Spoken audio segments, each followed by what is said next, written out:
ke segmen terakhir. Biasanya di terakhir itu saya minta fatwa dari budayawan. Kebetulan hari ini yang hadir Mas Fathan, silakan beri fatwa yang sedetail-detailnya. Fatwanya seperti apa? Biasanya nggak ada yang salah kalau budayawan itu. Benar terus.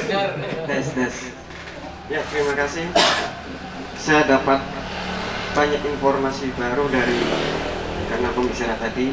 Menarik, beberapa saya ingat, beberapa saya catat. Pertama, setiap kata Cirebon yang saya sampaikan itu berada dalam pengertian kultural. Jadi bukan kota, kabupaten atau yang lainnya, tapi pengertian kultural termasuk kota, kabupaten, sebagian Kuningan, Majalengka, sebagian Subang. Ya, seperti daerah Bedulan lah. Kapetakan, Suranenggala, ya Bedulan itu. Yang membedakan Cirebon dengan kota-kota lainnya di Nusantara ini adalah bahwa Cirebon telah mengalami penggemblengan yang relatif lebih keras dan lebih lama dari kota manapun.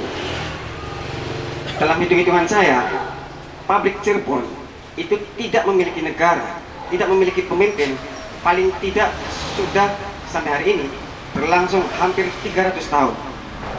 Kita bisa memulainya dari Sultan Sepuh IV semisal. Dia berkuasa di tahun 1753 sampai 20 tahun kemudian.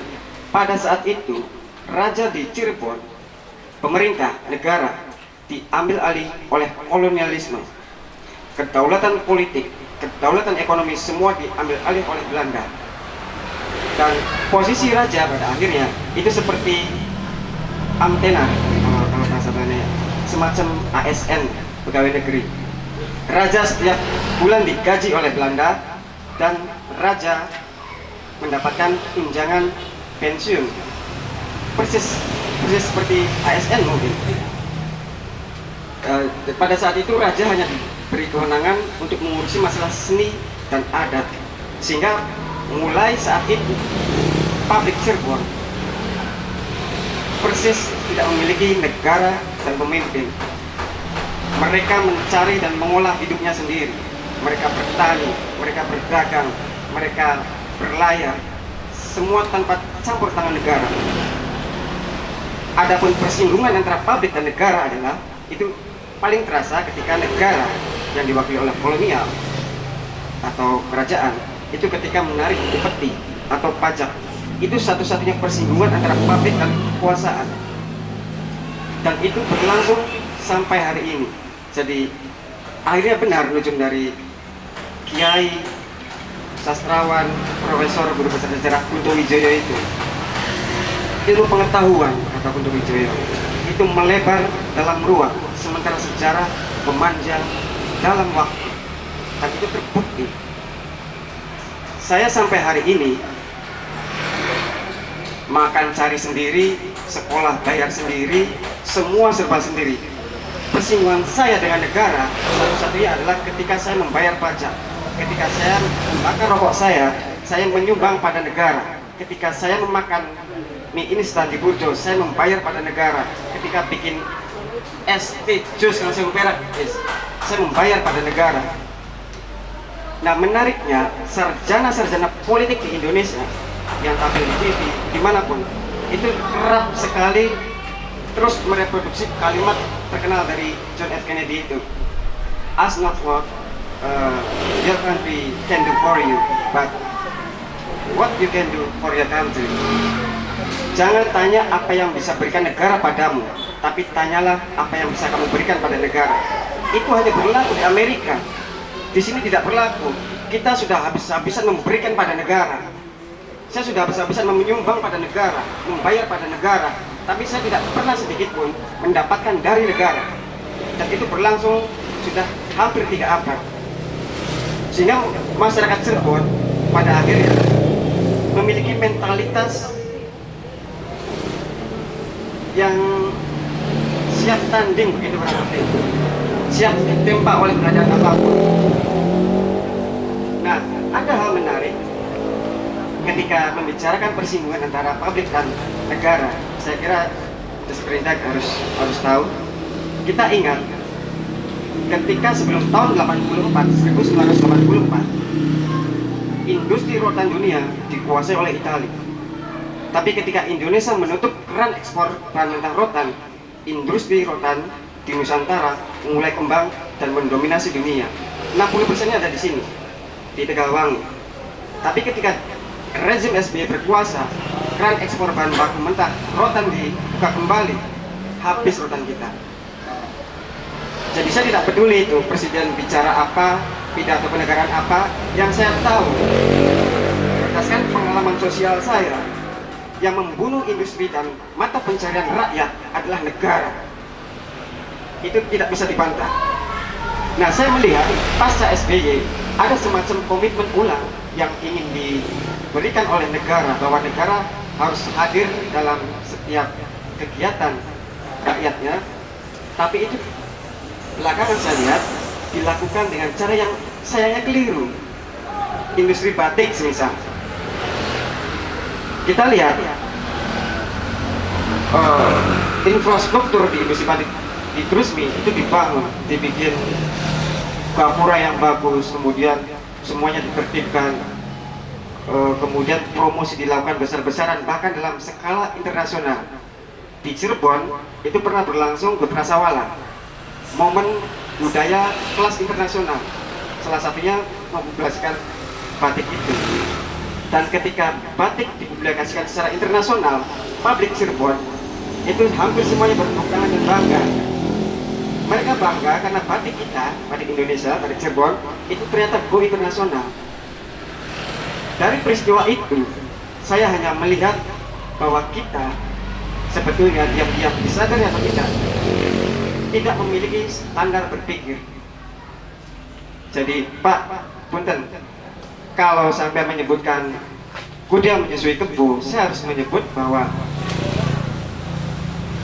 Disperindak juga menyusui kebo. Siapa yang diuntungkan dari berbagai promosi dan pembangunan sentra batik Trusmi? Siapa? Hanya 1 atau 2 orang, atau 3 orang, atau 4 orang yang menguasai industri batik di Trusmi. Sementara ribuan pengrajin, ribuan buruh sampai hari ini terus mengalami kemerosotan ekonomi. Batiknya batik Pekalongan itu Mas. Iya, termasuk maksudnya batik Pekalongan itu. Batik Trusmi. Itu mengalami kemerosotan sampai hari ini. Jadi yang disusui oleh negara terkait dengan industri batik itu kebunnya. Jadi yang disusui kebun sekarang ada 2, Pak. Satu budaya, yang kedua negara. Itu harus dipahami oleh negara, harus diketahui. Dan itu berlangsung di hampir lini kehidupan kita. Persoalan pertama saya kira Cirebon ini kan pada akhirnya menurut saya itu tidak memiliki semacam ruang diskursus di mana segala persoalan dibicarakan, segala problem didiskusikan. Saya kira di sini bisa menjadi itu, di Cirebon tidak ada itu, ruang diskursus itu tidak ada. Oke, problem Kabupaten Cirebon apa? Ada semacam think tank atau dapur pikir yang membicarakan itu. Nah, keterlibatan negara di sentra batik ini sudah saya kira dilakukan dengan cara habis-habisan, ngotot, sayangnya keliru. Kalau mau negara punya andil dalam industri itu sebenarnya sederhana. Hari ini, Pak, Bu, para pengrajin batik semakin tidak memiliki daya tawar di hadapan para pemodal besar. Para pemodal bisa dengan entengnya menuding, oke, kau bikinkan batik untukku, 1 potong upahnya 2.000. Dia tidak bisa menawar, hanya 2.000. Kalau dia tidak mau, saya lempar ke yang lain. Akhirnya daripada mati kelaparan, ambillah itu dari upah 2.000. Padahal itu sudah sangat tidak manusiawi. Jadi kalau mau, tidak harus menjadi mustahil lah. Ya semi mustahil. Cukup kias, jurisprudensi, kita ikuti semisal logika UNR, Pak. Ini soal regulasi. Kita lakukan riset, kita identifikasi, kita inventarisasi tentang semisal motif-motif batik. Kemudian kita tentukan upah minimum untuk motif Ega Mendung semisal 5.000. Siapapun pengusaha yang membayar upah di bawah 5.000 kena pasal. Itu belum disentuh oleh negara. Itu juga tapi kalau negara mau melindungi rakyat kecil itu yang makan nggak makan itu sehari-harinya. Selama ini yang dilakukan oleh negara adalah menguntungkan orang-orang kaya. kamu pilih siapa tak? Sehingga ya saya kira di lapangan kebudayaan lebih banyak sekali ya, Iya, iya. apalagi wilayah seni. Kang Ato itu, maestro Tarling itu, Kang Ato sampai meninggalnya itu tidak bisa mencetak satu eksemplar buku sekalipun. Padahal dia punya catatan manuskrip yang tebal tentang Parikan, tentang Wangsalan. Saya beberapa kali mendengar surat itu dari Kang Ato. Saya ingin membukukan tulisan-tulisan saya, tapi sampai matinya, sampai meninggalnya, itu tidak pernah terlaksana. Pertanyaannya kan, kemana itu anggaran-anggaran kebudayaan? Ya mungkin ada, komitmen ada, tapi tidak punya peta negara itu. Sehingga problemnya karena ini ISNU, forum sarjana, saya ingin menyebut bahwa kebijakan-kebijakan negara terkait apapun itu berbasis pada sesuatu yang miskin disiplin ilmuwan. Dan saya kira ISNU harus bisa menjawab tantangan itu. Saya kira sementara itu dulu. Oke, terima kasih. Saya tepuk tangan untuk para narasumber kali ini. Sebelum saya tutup, saya minta komentar singkat dari satu peserta aja. Kak Mas Soleh, silakan. Wakili dari peserta. Singkat, padat. Apa itu?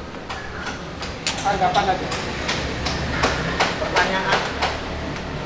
Tanggapan. Assalamualaikum warahmatullahi wabarakatuh. Sebelumnya saya ucapkan terima kasih kepada pengurus ISNU Kabupaten Cirebon yang memberikan undangan kepada saya secara pribadi dan juga menyampaikan salam dari